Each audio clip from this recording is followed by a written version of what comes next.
Prince Jemah Franklin, the stubborn boy.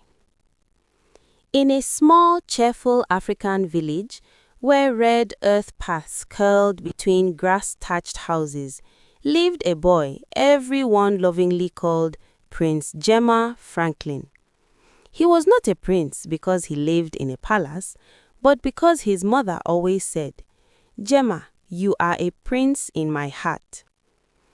One bright morning, the sun stretched its golden arms across the village.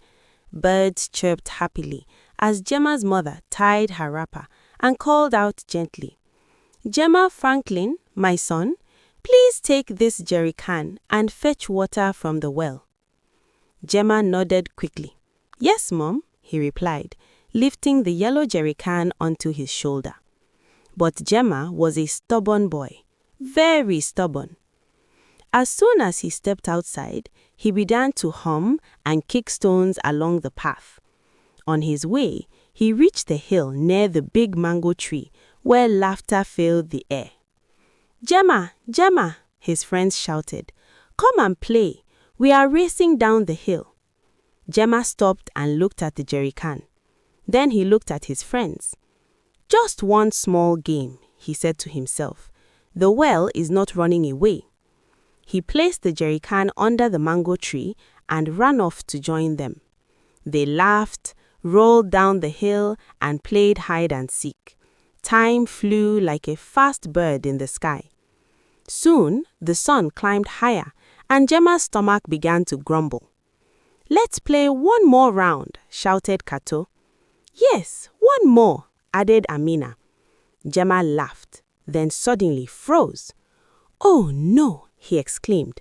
"My mom sent me to fetch water." He grabbed the jerry can and ran toward the well. When he arrived, his heart sank. The well was almost dry, and a long line of villagers waited sadly with their containers. "Oh dear," Jemah whispered, "if only I had come earlier." By the time he reached home, the jerry can was only half full. His mother looked at him kindly but firmly.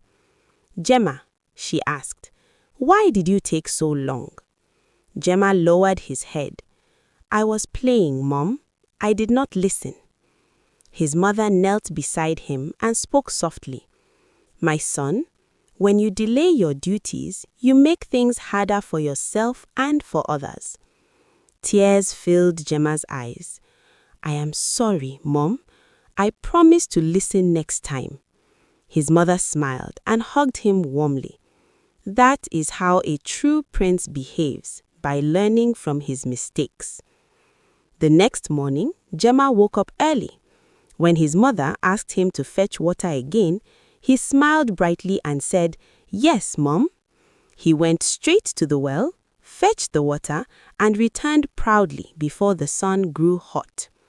From that day on, the village children still called him Prince Jemah Franklin, but they added something new: the prince who learned to listen.